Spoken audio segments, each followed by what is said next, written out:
Pertama-tama saya ucapkan selamat datang di Kejaksaan Agung. Mungkin kesempatan ini saya akan berikan dulu pada Pak Endardi atau siapa yang saya persilakan. Ini menyangkut keterangan Kiflan Zain di salah satu media dalam acara debat di satu stasiun televisi menyatakan yang menculik dan hilang tempatnya saya tahu di mana, ditembak, dibuang. Ada satu momen juga di mana ada kesediaan Prabowo Subianto, calon presiden, untuk diklarifikasi ketika dia berkunjung ke Pepabri.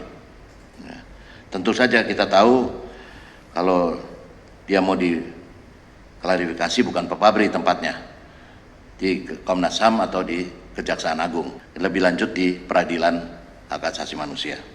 Karena itulah kami hadir ke sini untuk meminta Jaksa Agung menindaklanjuti itu dengan memanggil Kiflan maupun Prabowo.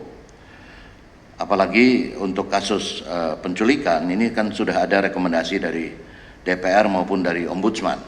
Ya, jadi ini kasus yang paling matang lah saya kira, yang bisa ditindaklanjuti, dan di ujung kekuasaan SBY ini saya kira ini harusnya menjadi semacam legacy buat SBY sendiri untuk menyelesaikan ini. Tapi saya ingin menegaskan bahwa kami datang ke sini tidak di dalam posisi menyerang, membela atau mendukung kandidat tertentu di dalam pilpres atau pemilu ini. Ya, ini tidak ada urusannya. Yang kami lakukan adalah melawan lupa dan melawan praktek impunitas atas kejahatan kemanusiaan. Ya. Kami sengaja membawa keluarga korban di sini, ya, yang selama bertahun-tahun terus menanti di dalam penantian.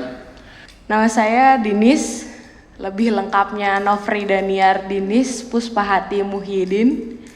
Muhyiddin itu nama keluarga diambil dari nama ayah saya bernama Yadin Muhyiddin, salah satu korban penculikan aktivis tanggal 14 Mei 98 yang belum kembali sampai saat ini, yang tidak tahu sekarang berada di mana, keadaannya bagaimana, dan fisiknya bagaimana. Saya hanya melanjutkan perjuangan dari nenek saya. Nenek saya bernama Nur Hasanah. Dulu juga katanya pernah ke sini. Yang sekarang dia hanya bisa terbaring di atas tempat tidur, yang hanya bisa menanyakan keberadaan anaknya. Di mana Yadin, di mana Yadin. Ketika ayah saya hilang, umur saya baru 2 tahun. Saya tinggal di kampung bersama ibu saya. Saya tidak tahu ketika itu ayah saya itu menghilang atau memang saya terlahir sebagai anak yatim. Tetapi ternyata saya punya ayah yang lain.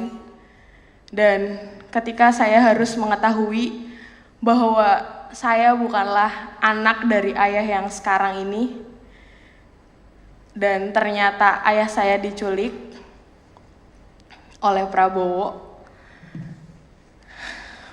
Kenapa dia diculik? Kenapa dia bisa diculik? Atau dia bisa menghilang seperti itu? Kenapa?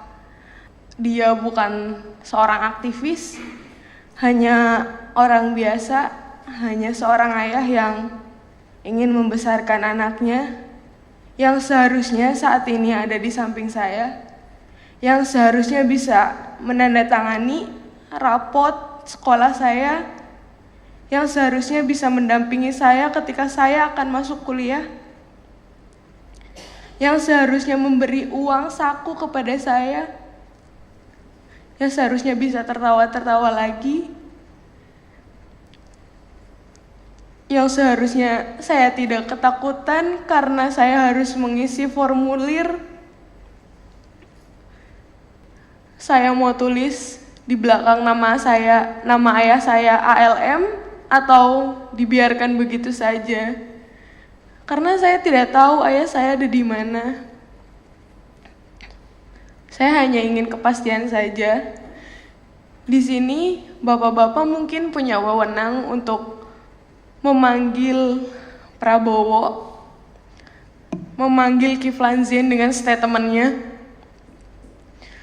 Saya hanya memohon, saya hidup tanpa kasih sayang seorang ayah selama 16 tahun, Pak.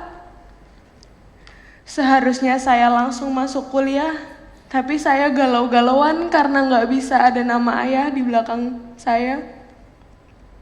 Yang seharusnya mendorong saya, yang seharusnya bisa memberi uang untuk pendidikan saya, sehingga saya yang harus memontang-manting cari uang untuk makan.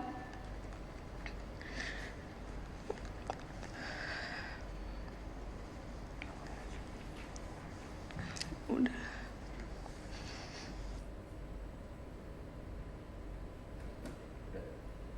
Haris mau sama sih. Ibu semua udah.